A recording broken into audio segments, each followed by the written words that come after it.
and welcome to my kitchen cook along here with Masterclass. Now, I have got a beautiful recipe for you. The weather in Britain is really on the up. The summer holidays are about to start, so fingers crossed for picnics. So I thought I would create a recipe that is perfect for taking on a picnic because you can wrap it up, cut it all up. It's full of amazing flavors. I promise you, you're gonna love this. It starts with making a beautiful focaccia bread. Now here's how you make the dough.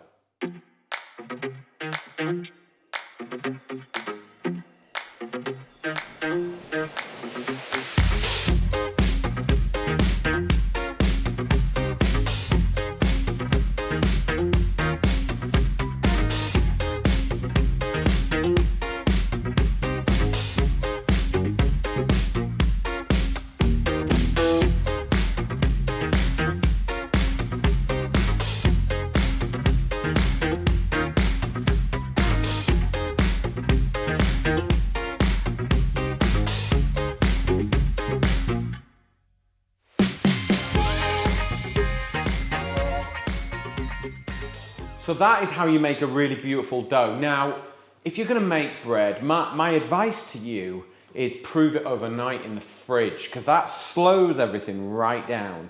And by slowing the proving process down, you increase the flavor. Now, if you have a look at mine, Carlos, have a look at this. Can you see this? Yep. I mean, it smells like real bread. And if you can you see all the bubbles? And where's the best camera angle for this, Carlos?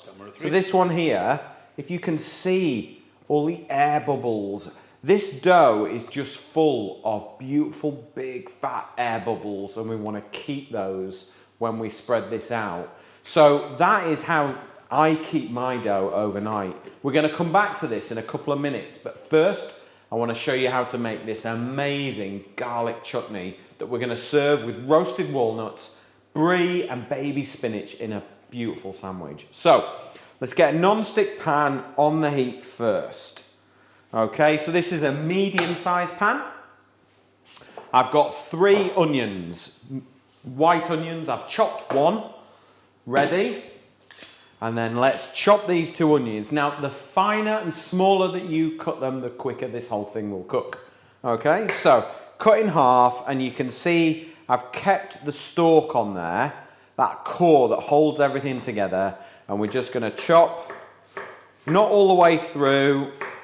We'll leave this end here unsliced, and that'll help everything hold together.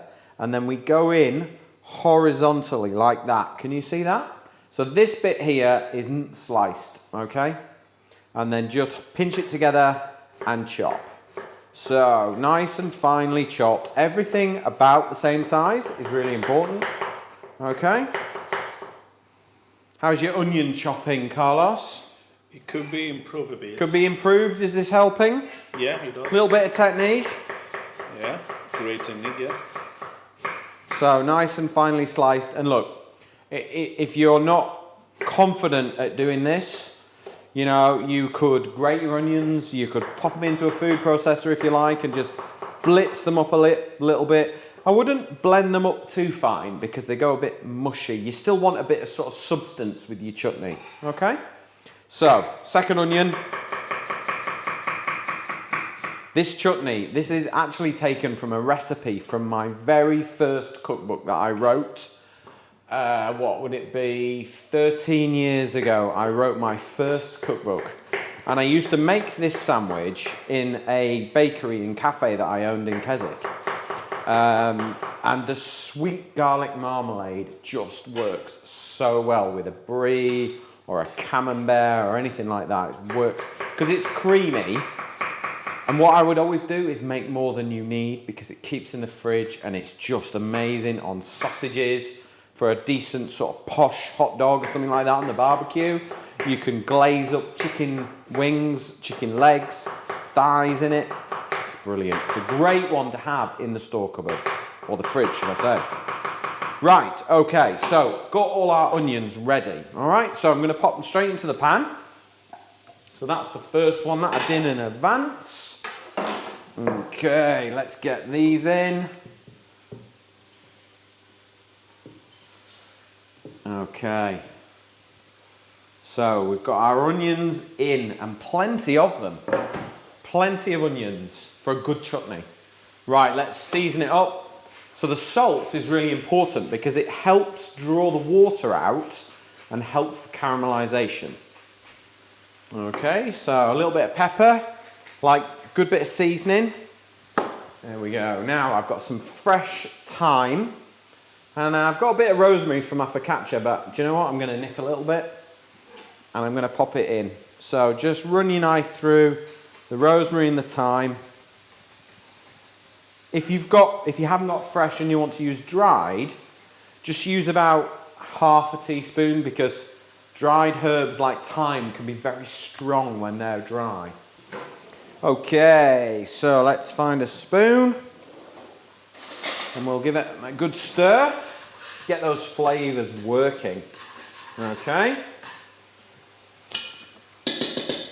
Right, now if you have any questions on anything that I'm cooking, please do post them in the comment section below and we'll answer them as best we can. If I can't, the team at Masterclass will. But we love to hear from you guys. Love to hear what you're cooking. Love, to see what you think of the recipes. We've got lots of stuff coming this summer. We're gonna have some fabulous recipes. I can't wait to share them with you. So, I'm going to add some brown sugar, all right? I want this chutney to be a deep, dark brown colour. Now, if you wanted it lighter, use white sugar and white vinegar, but I'm going red wine vinegar and brown sugar. So in it goes. All right, you could use balsamic if you wanted to, but it is very I think it covers the flavour. I love balsamic vinegar, don't get me wrong, but for this job, I think it's a bit too full on. I want the flavour of the garlic and the sweetness of the onions to come through. So, can you see that all right, Carlos? Yeah. Yeah. Do you eat chutneys and things like that in Spain? No, not really. You have quince, don't you, with cheese? Oh, yeah. Quince, yeah. Not everyone, but yeah. What do they call it? Membrelle? Membrillo. Yeah. Can't quite do the accent. Membrillo, that's it. Love that stuff. Really good. We make it in this country as well, actually, because we have quince. Right, lid on. And we're going to go full heat. I want to get that up to top heat and really get it bubbling away. Then I'm going to take the lid off because we want the moisture out and we want it to reduce to a lovely, sticky, delicious chutney. And then we're going to add the garlic, and not until. Right, let's clear this because we need to look at this bread dough. Right. Okay. So, where did I put my bread dough? Yeah. Right. Let's have a little look at this. Can we see this here, Carlos? Yeah, perfectly. Yeah? Okay, so all I've done is exactly what I showed you earlier. Mix the dough, put it in a container with a bit of oil on the bottom, a bit of olive oil. Means that it won't all stick to the container and it's going to come out really, really easily. But normally with bread, I would be saying knock all the air out. But with a ciabatta or a focaccia, we want to keep the air in as much as we can because we want a nice open texture. So, a little bit of olive oil on the worktop like so. Yeah. And then let's slowly, I'm going to do it to this camera here, Carlos, so you can see it, yeah? Is that the right answer? And can you see it's just come out without really any fuss, okay? And you can see, if you cut to the, it's clean, so it's worked really well. Right, we're up to the boil on there, so let's take that lid off. Now, just carefully turn the bread over in the oil, all right? But really gentle. I want to show you the texture in here. If you can get in on this, Carlos, can you? Yep. Yeah? Can you see the structure of the dough? All right, it's got loads of big air bubbles in it. So all I'm going to do is encourage those by folding. So you pull a bit of dough out and then you fold it, and see in there is going to be an air bubble, like so. Pull out, fold in. Pull out and then fold it in.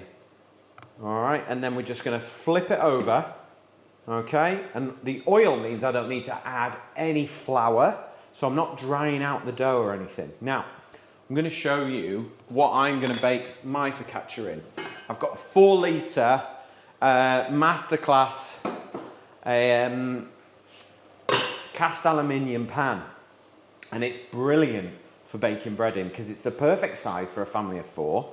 So all I'm going to do is lift the dough up, I'm going to plonk it in there, and then just using your fingertips, just push the bread really gently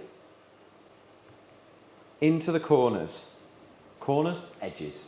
It's round, isn't it? We haven't got corners. Now, if you haven't got a pan like this, don't worry. Use a baking tray. I mean, you know, you could just as easily use a baking tray like this. You know, a brownie tray, a deep baking tray, I would suggest. Don't not make it because you haven't got exactly the same kit as me. But you can get all my equipment that I use at cookserveandenjoy.com. So if there's something you see and you think, I need that in my kitchen, you know where to go. So, fingertips, just press in, okay? Now, my windowsill over there has caught the sun beautifully today. It's a warm day. So what I'm gonna do is I'm gonna leave this for about 20 to 30 minutes maybe, just to let the air pockets expand so we get that lovely open texture. And then we're gonna top it with rosemary, sea salt, bake it in a hot oven, and then it'll be ready. So the chutney is just cooking away now. It's doing its thing. I've lifted the lid off because I need the liquid to reduce out, the sugars to caramelize, and break down the onions so we have this lovely sort of sweet, sour chutney texture. But while we do that, we might as well chop our garlic, okay? Get that ready to go in because that's going to be delicious. Now, weirdly, you don't put the garlic in at the beginning, you put it in at the end because I don't want to lose the garlic flavour into it. I want this to carry this flavour. So we're actually just going to crush the garlic. So use a decent sized knife, lay the garlic clove in the middle, put the knife flat on top of it and use the palm of your hand just to squash it because then it's much easier to chop. So I just push my knife through it and that's it. That is all we need to do, okay? So I'll do another one. The hardest bit of garlic is peeling it, let alone chopping it. But there's plenty of garlic crushers out there if you prefer. It's entirely up to you, but I've got a knife in my hand, so I might as well chop it. Garlic just works so well with this as well. What are you thinking of this one? Do you think you're going to give this one a try, Carlos? Yeah. Yeah? You up for this? I will try everything. Yeah. The only thing he doesn't like is my paella recipe. Because it's not paella.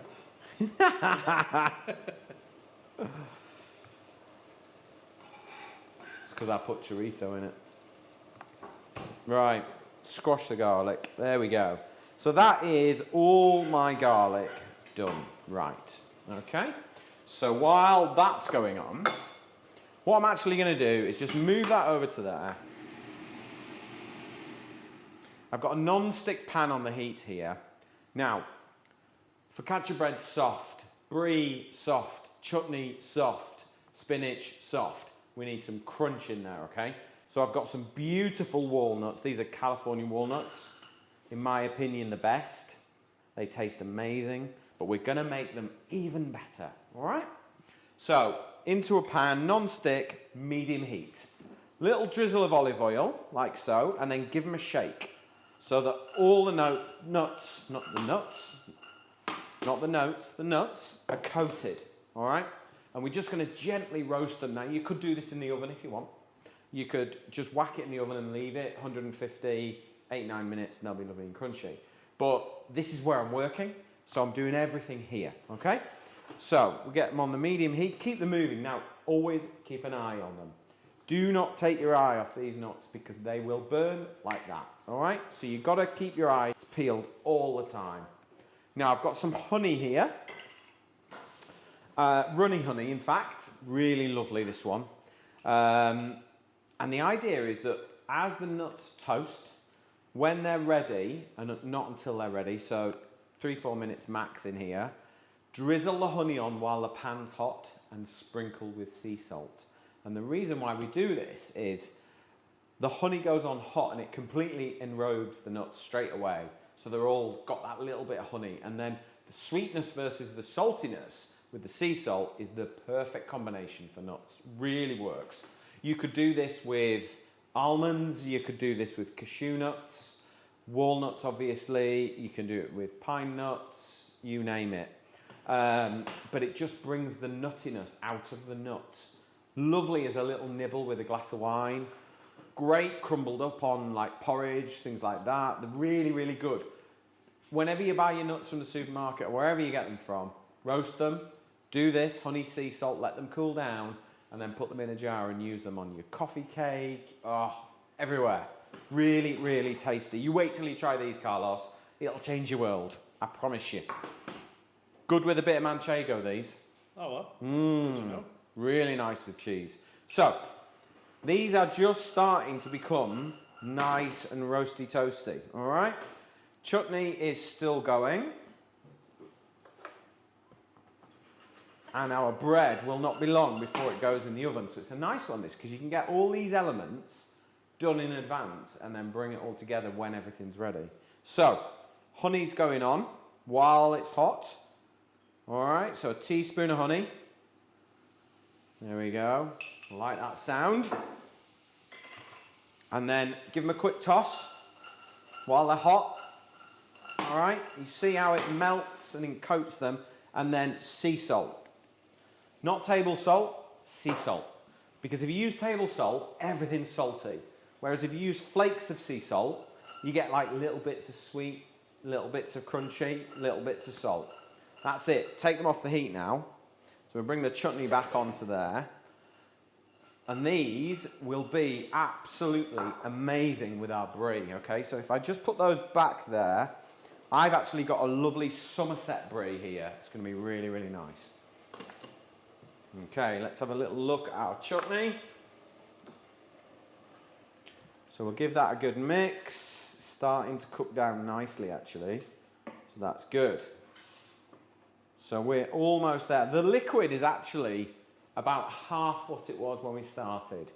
And what you really want to do is just cook it down until it becomes nice and sticky, but not too sticky. Now, if you over reduce it and when it cools down, it's like set, add a little bit of hot water, a little bit of vinegar, and just kind of get it tasting how you want it to taste.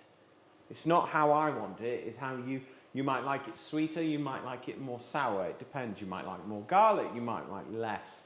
Always taste as you go. So, there we go, cooking down well. Right, that is almost ready. So in with all our garlic, 6 cloves of garlic, all right? Because we want it to be about the garlic. All right, and in it goes. And now, smells good. I'm gonna switch the heat off because I don't want to cook the garlic, all right? Because it just changes its character completely. And I'm saying this because I've done it both ways, and it's far better if you put the garlic in at the end. Okay, so this bread has had a little bit of time in the sun, just relaxing, proving. Now, can you see quite close into this, Carlos, yeah?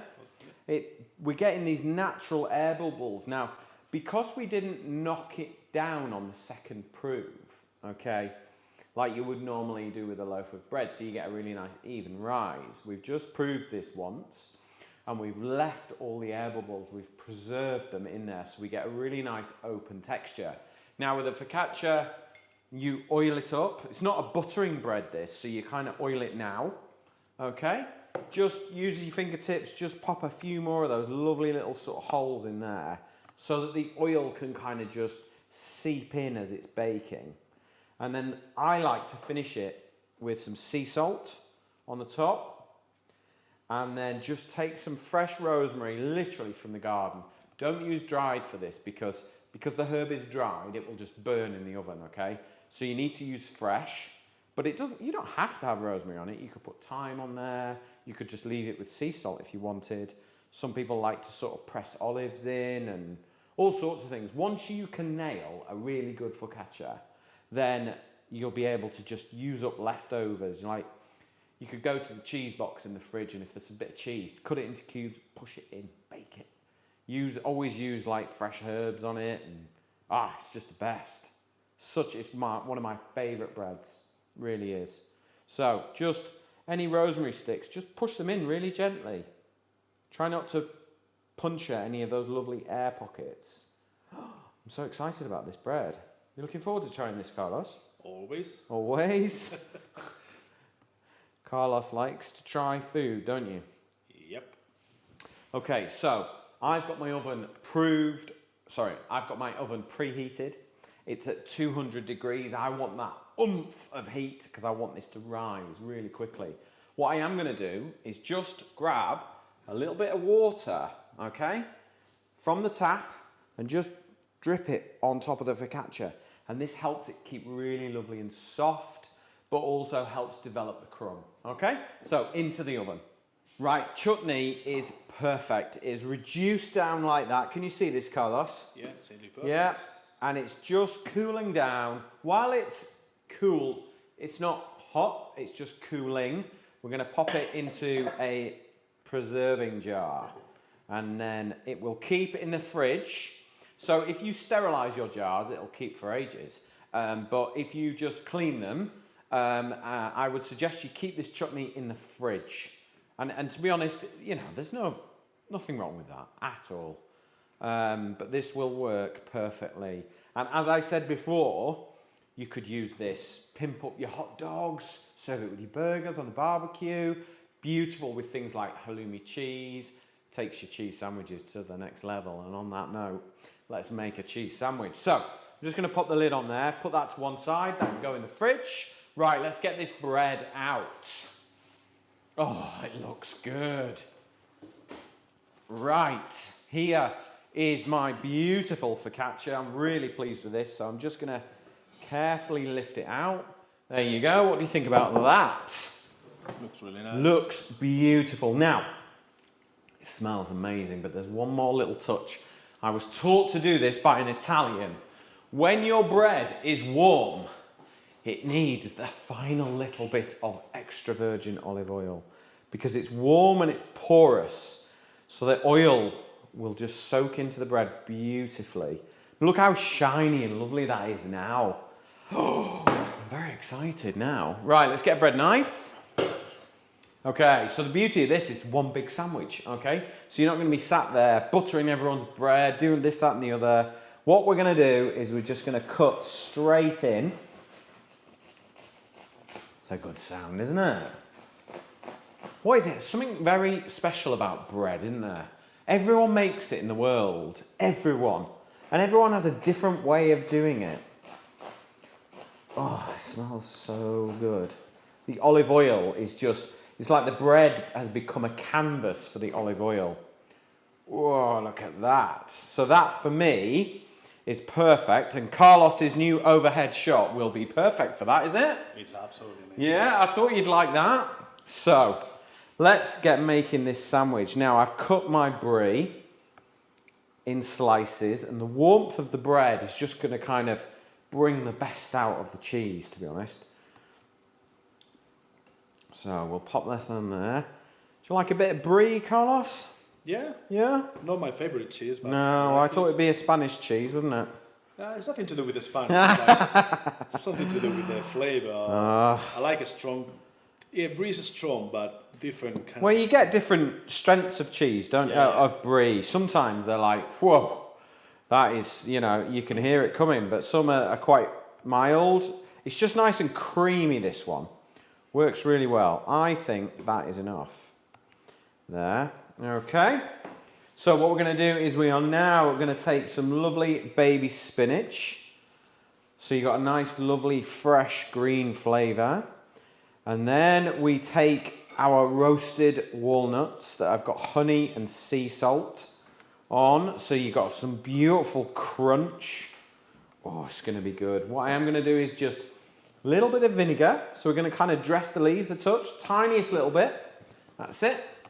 Touch of olive oil, so the salad leaves are almost dressed, okay? Then we turn the top of the bread over. Let's take out the remaining garlic chutney. Oh, look at that. This smells so good, honestly. You have got to try making this. It is such a good sandwich. Okay, now let's move all this over. So we've got to really quickly transfer this over. I didn't think about this, did I? But we'll be all right, I'm sure. Are you ready? I am. Brace yourself, Carlos, for a quick edit if it goes wrong. No, we're good. Look at that. That is a serious sandwich, that, isn't it? What do you think? Can I have a piece already? Oh, now, this is the perfect party piece, all right? Now, if you want the recipe, go to cookserveandenjoy.com. You will find all my recipes there, along with all the equipment that I use in my kitchen. So it's all really easy to find. If there's a piece of kit in particular that you're looking for that I use here, you'll find it there, no problem. Now, I hope you have an amazing weekend. Please have a go at making this. You can put anything you like in the middle, but my brie with garlic chutney, roasted walnuts and baby spinach is a killer combination. Make it, take it out, have an amazing picnic, and I'll see you next week.